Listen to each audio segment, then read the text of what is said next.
નમસ્કાર વિદ્યાર્થી મિત્રો, the school of science YouTube ચેનલમાં આપ સૌનું ફરી એક વખત સ્વાગત છે. આપણે ઘણા દિવસથી આ ચેપ્ટર નંબર 11નું નીટ કરી રહ્યા છીએ, તો આજે આપણે પૂર્ણાહુતિ કરી દેવી છે. કાલેથી નવું ચેપ્ટર શરૂ થાય એ બાબતે ચાલો સૌપ્રથમ જોઈશું સ્ટીફનનો નિયમ. સ્ટીફન બોલ્ટ્ઝમેન કહેવામાં આવે છે. સ્ટીફનનો નિયમ ઉષ્માગતિશાસ્ત્ર માટે ખૂબ અગત્યનો નિયમ છે. આના પરથી ખૂબ સારા એવા પ્રમાણમાં દાખલા પૂછાઈ શકે છે. સ્ટીફને એવું કીધું કે ભાઈ કોઈ પણ સપાટી હોય, ચાહે ચોરસ સપાટી હોય, વર્તુળમય સપાટી હોય, કોઈ પણ જાતની સપાટી હોય, તો એમાંથી પોતાના તાપમાન અનુસાર વિકિરણનું ઉત્સર્જન કરે જ. હવે આ કેટલા વિકિરણનું ઉત્સર્જન કરશે? તો એકમ સમયમાં ઉત્સર્જિત વિકિરણ ઉર્જા, એકમ સમયમાં ઉત્સર્જિત વિકિરણ ઉર્જાને ક્યુ કહો અથવા તો ઈ કહો. ચાલો, એકમ સમયમાં ઉત્સર્જિત વિકિરણ ઉર્જા ઈ શેના પર આધાર રાખશે? તો કે ભાઈ સપાટીના ક્ષેત્રફળ અને એના નિરપેક્ષ તાપમાનના, આ જે પદાર્થ છે એના નિરપેક્ષ તાપમાનના 4 સમપ્રમાણમાં આધાર રાખશે. તો E/T સમપ્રમાણ AT⁴ એકમ સમયમાં ઉત્સર્જિત વિકિરણ ઉર્જા. મિત્રો એને આમ જોવા જઈએ તો પાવર કહેવામાં આવે, પરંતુ આપણે દરેક જગ્યાએ ટી એકમ સમય 1 સેકન્ડ લઈ લીધો છે, એટલે E = 1 લઈશું આપણે. તો T = 1 સેકન્ડ. સપ્રમાણતા દૂર કરવી હોય તો અચળાંક મૂકવો પડે, અને એ અચળાંક શું થશે? તો સિગ્મા એપ્સિલોન AT⁴, જ્યાં સિગ્મા એ બોલ્ટ્ઝમેનનો અચળાંક કહેવામાં આવે છે, સ્ટીફન બોલ્ટ્ઝમેનનો અચળાંક કહેવામાં. મિત્રો આ ઉષ્માગતિશાસ્ત્રમાં ખૂબ અગત્યનો અચળાંક છે. એની કિંમત છે 5.67 × 10⁻8 વોટ પર મીટર સ્ક્વેર કેલ્વિન⁴. કેમ કે આ જૂલ પ્રતિ સેકન્ડ એટલે વોટ. પછી એપ્સિલોનને કઈ એકમના એપ્સિલોન એટલે શું? તો કે ઉત્સર્જકતા, અને સૂર્ય માટે 1 હોય છે. એ એટલે આડછેદનું ક્ષેત્રફળ એટલે મીટર સ્ક્વેર, અને ટી એટલે તાપમાન એટલે કેલ્વિનની 4 મિત્રો. તો કેલ્વિન⁴. તો સિગ્માનું મૂલ્ય યાદ રાખજો, 5.67 × 10⁻8 વોટ પર મીટર સ્ક્વેર કેલ્વિન⁴. જ્યાં ઈ એ શું છે? એકમ સમયમાં ઉત્સર્જિત વિકિરણ ઉર્જા. એકમ સમયમાં ઉત્સર્જિત વિકિરણ ઉર્જા, એને પાવર કહો તો પણ એનું ચાલે મિત્રો. તો આ થયો સ્ટીફનનો નિયમ. તમને આનું પારિમાણિક સૂત્ર પૂછી લે તો પારિમાણિક સૂત્ર શું થશે? ચાલો બનાવી દઈએ પારિમાણિક સૂત્ર. આનું શું થાય? વોટનું M1L2 T-3, કેમ કે વોટ એટલે જૂલ પ્રતિ સેકન્ડ, M1L2 T-2, અને છેદમાં સેકન્ડ એટલે T-1, છેદમાં મીટર સ્ક્વેર એટલે L2, કેલ્વિન⁴ એટલે K⁴ લખો તો પણ ચાલે. તો આનું પારિમાણિક સૂત્ર શું થશે? M1L0 T-3 K⁻⁴. ઓકે, ચાલો. ત્યાર પછી શું કહેવામાં આવે કે ઉષ્માનો વહન, ઉષ્મા મેળવવાનો દર અને ઉષ્મા ગુમાવવાનો દર અગત્યના ટોપિકો છે બે. ધારો કે મિત્ર આ કોઈ એક પદાર્થ છે, એ QE જેટલી ઉર્જાનું ઉત્સર્જન કરે છે અને QA જેટલી ઉર્જાનું શોષણ કરે છે. QE જેટલી ઉર્જાનું ઉત્સર્જન કરે, QA જેટલી ઉર્જાનું શું કરે? શોષણ કરે. તો એને ઉષ્મા મેળવવાનો દર કેટલો હશે? તો કે ભાઈ જો એનું મૂલ્ય વધારે છે એના મૂલ્ય કરતાં, તો મેળવશે. અને જો એના મૂલ્ય કરતાં એના મૂલ્ય કરતાં એનું મૂલ્ય વધારે છે તો ઉષ્મા ગુમાવશે. તો ઉષ્મા મેળવે તો શું થશે? ઠંડુ પડશે, તો એને ઠંડા પડવાનો દર મેળવવો પડશે. અત્યારે આપણે ઉષ્મા ગુમાવવાનો દર મેળવીએ. Heat loss, rate of heat loss, ઉષ્મા ગુમાવવાનો દર કેટલો થાય?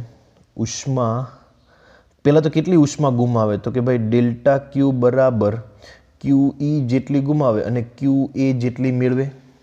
QE જેટલી ગુમાવે અને QA જેટલી વાતાવરણમાંથી મેળવે. ક્યાંથી મેળવશે? તો કે વાતાવરણનું તાપમાન T0 હોય તો QE ગુમાવશે કેટલી? તો કે સિગ્મા એપ્સિલોન AT⁴, એની સપાટીનું ક્ષેત્રફળ હશે. મિત્રો યાદ રાખજો કે કોઈ સપાટીમાંથી વિકિરણનું ઉત્સર્જન થાય કોના પર આધાર રાખે? એક તો એપ્સિલોન પર આધાર રાખે, એપ્સિલોન એટલે ઉત્સર્જકતા. બીજું એના સપાટીના ક્ષેત્રફળ પર આધાર રાખે.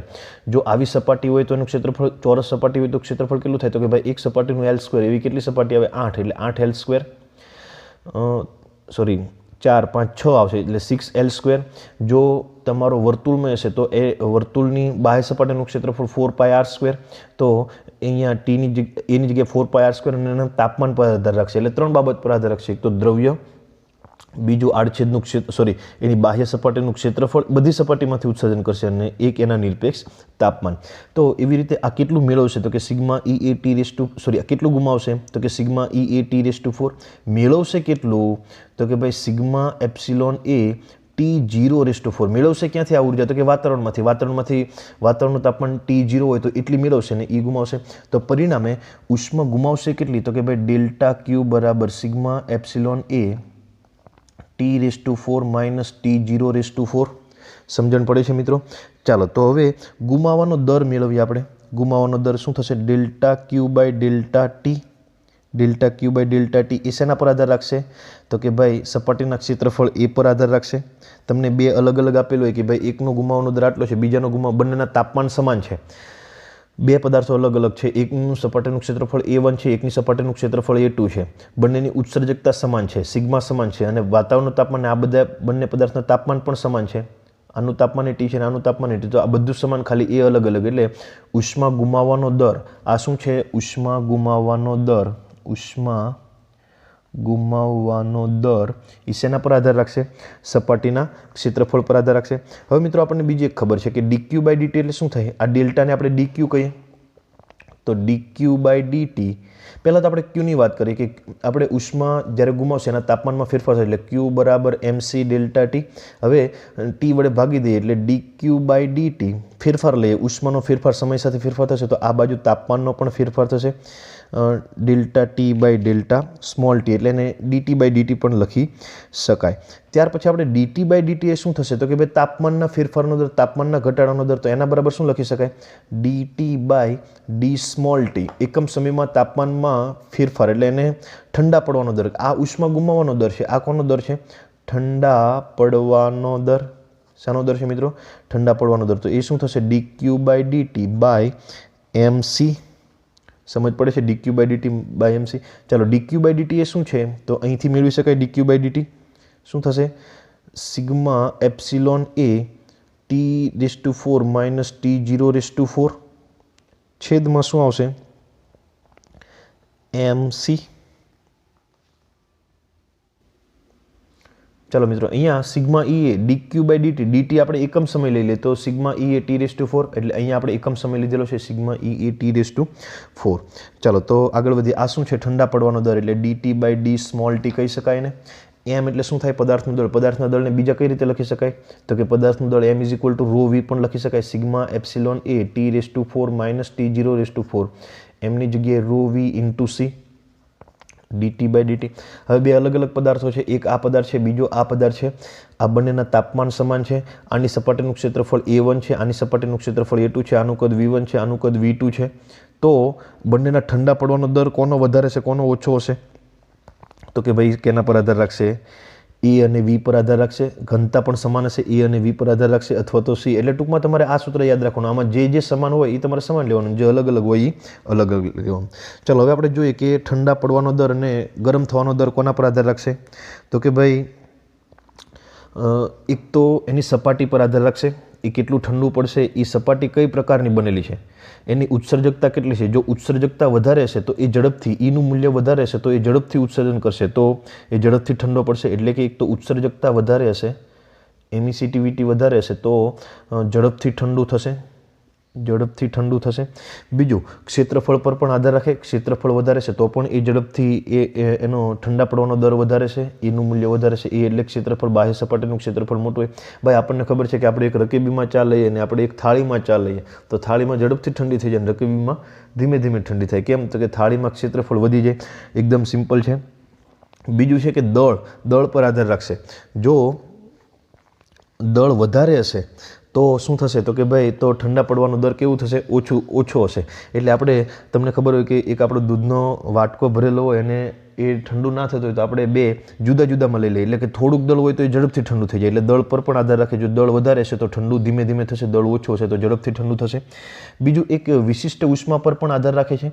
જો વિશિષ્ટ ઉષ્મા વધારે હશે તો ઠંડા પડવાનો દર કેવો હશે? ઓછો હશે, કેમ કે વ્યસ્ત પ્રમાણ છે, dt બાય dt. વિશિષ્ટ ઉષ્મા એટલે શું મિત્રો? તમને ખબર છે, એકમ સેલ્સિયસ તાપમાનમાં ફેરફાર કરવા માટે જરૂરી ઉષ્મા. તો વિશિષ્ટ ઉષ્મા પાણીની સૌથી વધારે મિત્રો તમને ખબર છે, તો એનો ઠંડા પડવાનો દર કેવો છે? એકદમ ઓછો. તો જેની વિશિષ્ટ ઉષ્મા વધારે એનો ઠંડા પડવાનો દર ઓછો, વ્યસ્ત પ્રમાણમાં છે. પછી ટેમ્પરેચર ઓફ રેડિએટિંગ બોડી એટલે કે આપેલા પદાર્થનું તાપમાન કેટલું છે. જો આપેલા પદાર્થનું તાપમાન વાતાવરણના તાપમાન કરતાં ખૂબ વધારે હોય તો ઝડપથી ઠંડો પડશે અને વાતાવરણનું તાપમાન જેટલું હશે તો ધીમે ધીમે ઠંડો પડશે. બીજું વાતાવરણના તાપમાન પર આધાર રાખે એટલે બંને વાતાવરણનું તાપમાન અને પદાર્થના તાપમાન બંનેના તાપમાન પર આધાર રાખે. ટૂંકમાં આમાં જે આવે એ તમારે બધી જ વાત કરી દેવાની છે. ઉત્સર્જકતા પર આધાર રાખે, સપાટીના ક્ષેત્રફળ પર આધાર રાખે, પદાર્થના તાપમાન પર આધાર રાખે, વાતાવરણના તાપમાન પર આધાર રાખે, પદાર્થના દળ પર આધાર રાખે અને વિશિષ્ટ ઉષ્મા પર આધાર રાખે. આ સૂત્ર ખૂબ અગત્યનું છે મિત્રો, ખાસ ધ્યાન રાખજો. ત્યાર પછી આપણે જોવાનું છે મિત્રો ન્યૂટનનો શીતનનો નિયમ. કયો શીતનનો નિયમ? ન્યૂટનનો શીતનનો નિયમ. તો મિત્રો ત્યાર પછી જોઈએ ન્યૂટનનો શીતનનો નિયમ.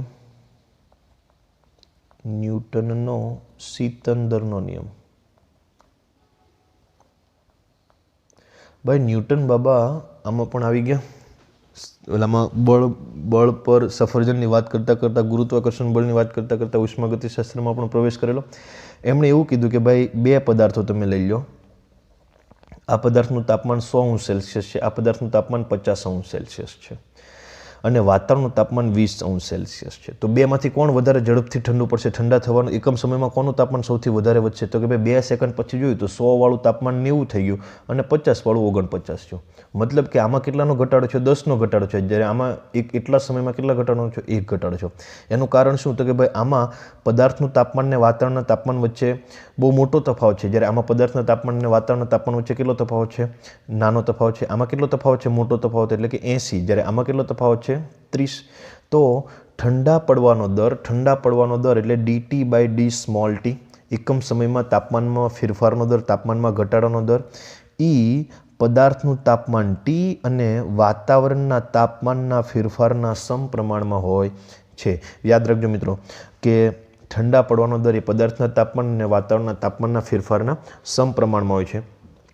તમારે મિત્રો આ સૂત્ર યાદ રાખવાનું છે અને દાખલાઓ માટે એક ખાસ અગત્યનું સૂત્ર છે. બરાબર તમે યાદ રાખજો દાખલા માટેનું સૂત્ર મિત્રો કે ભાઈ કોઈ એક પદાર્થનું તાપમાન T1 હોય અને બીજા પદાર્થનું તાપમાન એક પદાર્થનું તાપમાન T1 સમયમાં કેપિટલ T1 થી T2 થતું હોય. આવો પ્રશ્ન છે મિત્રો કે ભાઈ T જેટલા સમયમાં T1 થી T2 થાય, T જેટલા સમયમાં T1 થી T2 થાય તો વાતાવરણનું તાપમાન કેટલું હશે? તો મિત્રો યાદ રાખજો કે ભાઈ આ તાપમાન છે T1 - T2/2 બરાબર કે T1 પ્લસ સોરી મિત્રો અહીંયા સ્મોલ t આવશે. T1 + T2/2 minus TS.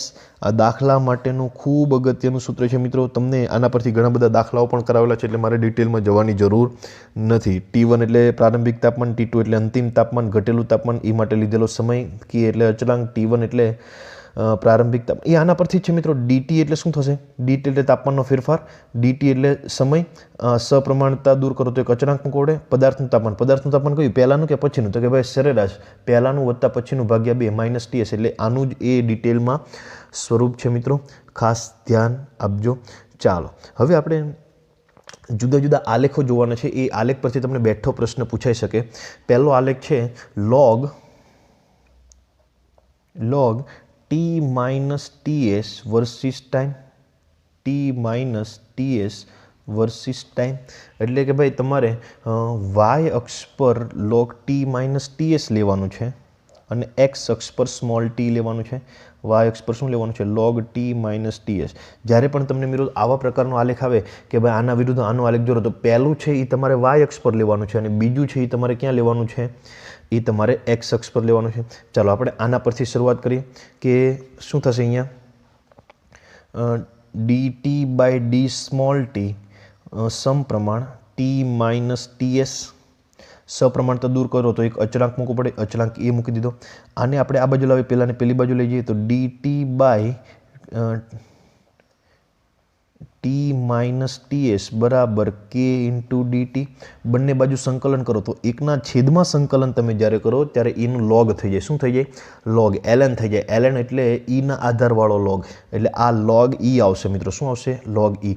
તો બંને બાજુ સંકલન કરો તો આનું સંકલન શું થાય? log T - TS. આને આવી રીતે પણ લખવામાં LT - TS પણ લખી શકાય. log E એટલે ln નેચરલ લોગ કહેવામાં આવે મિત્રો. અને અહીંયા શું આવશે? કે ટી પ્લસ સી, જ્યાં સી એ શું થશે? સપ્રમાણતા અચળાંક થશે. આપણે એની કોઈ જરૂર નથી. ચાલો, તો આ કોના જેવું થયું? વાય બરાબર mx પ્લસ સી જેવું થયું. આ સમીકરણ કોના જેવું છું? વાય બરાબર mx પ્લસ સી જેવું સમીકરણ છું મિત્રો. અહીંયા મિત્રો માઇનસ આવશે. અહીંયા થોડીક મિસ્ટેક છે આપણી. ટી માઇનસ ટીએસ કરશું તો શું આવશે? માઇનસ આવશે. એટલે અહીંયા પણ માઇનસ લખવું પડશે. અહીંયા પણ સૂત્રમાં આપણે માઇનસ લખવું પડશે. માઇનસ શું કામ લખવું પડે મિત્રો? તો કે ટી મોટું હોય ટીએસ નાનું હોય એટલે આ તો ધન જ આવશે. પણ અહીંયા પદાર્થનું અંતિમ તાપમાન માઇનસ પ્રારંભિક તાપમાન, એટલે એ કેવું આવશે? માઇનસ. માઇનસ ના ચાલે એટલે અહીંયા માઇનસ માઇનસ પ્લસ થઈ જાય એટલા માટે. એટલે અહીંયા પણ માઇનસ આવશે, અહીંયા પણ માઇનસ આવશે, અહીંયા પણ માઇનસ આવશે. ચાલો મિત્રો, તો આટલી તમને ખબર પડી ગઈ. આ ટી માઇનસ ટીએસ આવી રીતે લખવું પડે. ચાલો, તો આ સમીકરણને વાય બરાબર mx પ્લસ સી, આ મિત્રો સુરેખાનું સમીકરણ છે. કોનું સમીકરણ છે? સુરેખ હોય તો વાય બરાબર mx પ્લસ સી આવે. તો વાયની જગ્યાએ શું છે? લોગ ઈ ટી માઇનસ ટીએસ, અને એક્સની જગ્યાએ શું છે? ટી. એક્સની જગ્યાએ ટી. તો આપણને આલેખનો ઢાળ કેટલો મળશે? કે અને કેવી મળશે? સુરેખ. પણ અહીંયા માઇનસ નિશાની છે એટલે તમારો આલેખ કેવો આવશે? સુરેખ આવશે. પરંતુ કેવો? આવો સુરેખ વિરુદ્ધમાં. જો પ્લસ ઢાળ હોત તો આવો આવત. માઇનસ ઢાળ છે, માઇનસ કે છે એટલે આવો આલેખ આવશે. તો મિત્રો આ આલેખ તમને આવડી જવો જોઈએ. ચાલો, ત્યાર પછી આવશે, આગળ તરફ વધીએ તો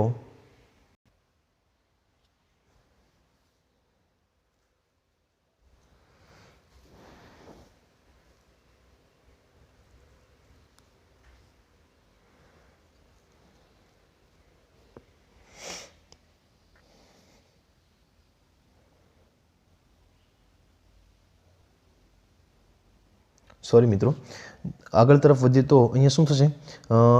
અને આ સ્ટેપને ઉઠાવો. લોગ ઈ ટી માઇનસ ટીએસ માઇનસ કે ટી પ્લસ આ સી એ મિત્રો તમને કોઈક લોગવાળું જ મળશે, પરંતુ આપણે એનું કંઈ કામ નથી. ચાલો, માઇનસ કે ટી, સી એ કોઈ અચળાંક છે, એનું કંઈ કામ નથી. તો અહીંયા ટી માઇનસ ટીએચ, અહીંથી લોગ દૂર કરવો હોય તો અહીંયા ઈની ઘાતમાં મૂકવું પડે, એટલે ઈની માઇનસ કે ટી ઘાત થાય. સમજણ પડે છે મિત્રો? ઈની કેટલી ઘાત થાય? માઇનસ કે ટી ઘાત થશે. તો હવે આપણે શું કહેવાય કે ટી વિરુદ્ધ સમય ટીનો આલેખ દોરવો હોય. શેના વિરુદ્ધ? શેનો?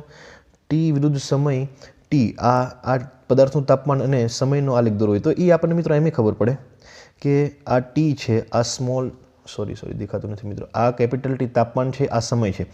તો શરૂઆતમાં તાપમાન ઝડપથી ફેરફાર થશે કે અંતિમ સમય? તો કે ભાઈ શરૂઆતમાં પદાર્થના તાપમાન અને વાતાવરણના તાપમાન વચ્ચે મોટો તફાવત હશે.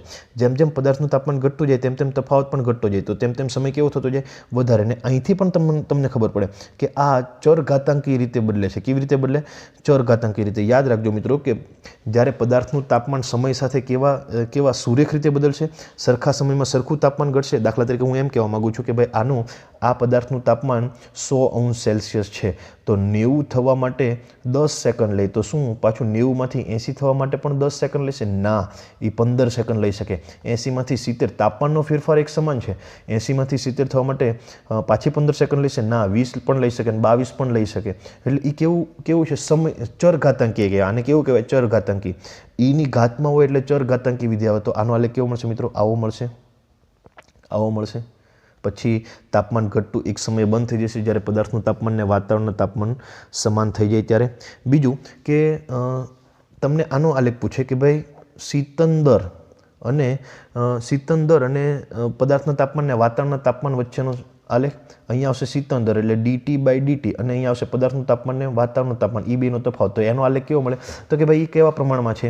એ તો બંને ડીટી બાય ડીટી અને ટી માઇનસ ટીએસ તો સમપ્રમાણમાં છે. તો એનો આલેખ કેવો મળશે મિત્રો? હંમેશા તમને સુરેખ મળશે. શીતન દર અને એક સીધી રેખા મળશે. તો મિત્રો આવા જુદા જુદા પ્રકારના આલેખ પૂછાઈ શકે. અને હવે એક છેલ્લો ટોપિક છે એ જોઈ લઈએ, અને એ છે સોલર અચળાંક. મિત્રો સોલર અચળાંક શું છે તમે ખાસ એક વખત ધ્યાન આપી દેજો કે ભાઈ આ તમારો સૂર્ય છે, એની ત્રિજ્યા છે કેપિટલ આર. હવે એ સૂર્યને કંઈક તાપમાન હશે એટલે પોતાનામાંથી વિદ્યુત ચુંબકીય વિકિરણનું ઉત્સર્જન કરે પોતાના તાપમાન અનુસાર. અને સ્ટીફનના કહેવા પ્રમાણે એ કેટલી ઉર્જાનું ઉત્સર્જન કરશે? તો કે ભાઈ એકમ સમયમાં ઉર્જા E બરાબર સિગ્મા એપ્સિલોન એ T⁴ વિકિરણનું ઉત્સર્જન કરશે. એટલે ઈના ઈ, સિગ્માના સિગ્મા, એપ્સિલોન એટલે ઉત્સર્જકતા. સૂર્યની ઉત્સર્જકતા એક થાય મિત્રો, આપણે પહેલાં જોયેલું હતું. એક એ એટલે આડછેદનું આડછેદનું ક્યાં એની બાહ્ય સપાટીનું ક્ષેત્રફળ. તો બાહ્ય સપાટી આ ગોળો છે તો ગોળાની બાહ્ય સપાટીનું ક્ષેત્રફળ કેટલું થશે 4πr² ઇન્ટુ t⁴ વ્યવસ્થિત લખે તો E is equal to sigma 4 sigma πr² into t⁴. ચાલો આટલી વિકિરણ ઉર્જાનું ઉત્સર્જન કરશે બધી બાજુ. એ વિકિરણ ઉર્જા આ બાજુ પણ હશે, આ બાજુ પણ હશે, આ બાજુ પણ હશે, આ બાજુ પણ હશે, આ બાજુ પણ હશે, આ બાજુ પણ હશે. હવે આપણી પૃથ્વી દાખલા તરીકે અહીંયા આવેલી છે, અહીંયા પૃથ્વી આવેલી છે. પૃથ્વી અથવા તો અહીંયા આવેલી છે, એની આસપાસ ફરતી ભ્રમણ કરે છે. તો આ અંતર છે સ્મોલ r. કેટલું અંતર છે મિત્રો? Small r. તો જો આ વર્તુળ દોરીએ તો પૃથ્વીથી સૂર્યથી પૃથ્વી જેટલા સમાન અંતરે આવેલા દરેક બિંદુ જોઈન્ટ થઈ જાય એવું એક વર્તુળ દોરીએ આપણે કે પૃથ્વી જેટલા અંતરે જ આવેલા હોય બધી બાજુ. તો સોલર અચળાંક એટલે બીજું કંઈ જ નહીં. સોલર અચળાંક એટલે S બરાબર સૂર્યમાંથી ઉત્સર્જિત વિકિરણ ઉર્જા E છેદમાં તમારે ક્યાં સોલર અચળાંક મેળવો છે? અહીંયા સોલર અચળાંક મેળવો છે. તો આ અંતર હોય એવા બધી જ બાજુ ત્રિપરિમાણમાં એક મિત્રો આખી રચના થશે. દાખલા તરીકે મિત્રો તમારો ફૂટબોલનો બોલ હોય અને ફૂટબોલના બોલની અંદર કેન્દ્રમાં સૂર્ય હોય અને ફૂટબોલનો બોલ એ તમારી સપાટી હોય અને ફૂટબોલના બોલ પર કોઈ એક જગ્યાએ તમારી પૃથ્વી હોય. એ વાત એટલે કે ત્રિપરિમાણમાં બધી જ બાજુ ઉર્જા જશે.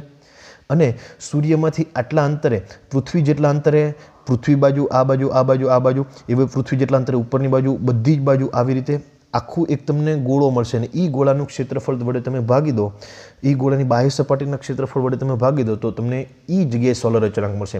તમે દૂર જશો તો સોલર અચળાંકનું મૂલ્ય એ પ્રમાણે બદલશે. તમે નજીક જશો તો સોલર અચળાંકનું મૂલ્ય એ પ્રમાણે બદલશે. તો પૃથ્વી માટે સોલર અચળાંકનું મૂલ્ય કેટલું? તો કે ભાઈ પૃથ્વી જેટલા અંતર આવેલા દરેક બિંદુને જોડીને એક ત્રિપરિમાણીય રચના કરવામાં આવે તો એક પોલો ગોળો બને. અને એ પોલા ગોળાનું કેટલું થશે ક્ષેત્રફળ કેટલું થશે? તો કે 4πr². ચલો ઈની કિંમત મૂકો. ઈની કિંમત આપણને ઉપર આપેલી છે કે 4 સિગ્મા πr². આ જે r છે એ સૂર્યની ત્રિજ્યા છે અને આ t છે સૂર્યનું તાપમાન છે. અને અહીંયા 4π/4π પણ અહીંયા જે r છે એ કયો r છે? તો કે ભાઈ સૂર્યના કેન્દ્ર અને પૃથ્વીના કેન્દ્ર વચ્ચેનું અંતર 4πr². 4 કેન્સલ, પાઈ કેન્સલ, તો સિગ્મા r² t⁴/r² બરાબર s. હવે મિત્રો આપણને ખબર છે કે સોલર અચળાંકની કિંમત 2 કેલરી પ્રતિ સેન્ટીમીટર² મિનિટ થાય છે અથવા તો 1.4 kW/m² થાય છે. સોલર અચળાંકનું પૃથ્વી માટે મૂલ્ય મિત્રો યાદ રાખજો, એ મૂલ્ય છે 1.4 kW/m². અને પૃથ્વી અને જો આ પ્રમાણે સોલર અચળાંકની કિંમત મૂકીએ, સિગ્માની કિંમત મૂકીએ, આ r સૂર્યની ત્રિજ્યાનું સૂત્ર મૂકીએ અને પૃથ્વી અને સૂર્ય વચ્ચેનું અંતર મૂકીએ તો ટીની કિંમત મળે છે મિત્રો 6000 કેલ્વિન. કેટલી મળે છે? 6000 કેલ્વિન. તો આ એસનું સૂત્ર યાદ રાખજો મિત્રો, શું છે? સોલર અચળાંક. અહીંયા કોઈ બીજો એક ગ્રહ આવે તો એના માટે સોલર અચળાંકનું મૂલ્ય અલગ થશે. તો અંશ તો એનો જ રહેશે, પરંતુ એના માટે આ આર તમારે અહીંયા છેદમાં લેવાનો આવશે. તો મિત્રો અહીંયા આપણું દ્રવ્યના ઉષ્મીય ગુણધર્મો સંપૂર્ણપણે અહીંયા પૂર્ણ જાહેર કરીએ છીએ. આ ચેપ્ટરનો હવે કોઈ જ ટોપિક બાકી રહેતો નથી. હવે તમને એક નીચે એક PDF આપેલી હશે અને એ PDFની અંદર તમને એક લિંક મોકલી દઉં છું સાથે સાથે. અને આ PDFની અંદર MCQ હશે, એ MCQ તમારે સોલ્વ કરવાના છે. અને મને મારા પર્સનલ WhatsApp નંબર પર તમને જે પણ MCQ ન આવડે એ MCQ મને તમારે મોકલવાનો છે. એટલે એ MCQનું સોલ્યુશન કરાવી અને તમને પાછું ફરી મોકલી દઉં. તો એ MCQ તમારે જાતે સોલ્વ કરવાના છે મિત્રો. નેક્સ્ટ ટાઈમથી આપણે એક નવું ચેપ્ટરની શરૂઆત કરીશું. તો આજનો વિડીયો લેક્ચર અહીંયા સુધી રાખીએ અને દરેક વિદ્યાર્થી ખાસ યાદ રાખે કે મને MCQ ફરજિયાત મોકલવાના છે. ધન્યવાદ મિત્રો.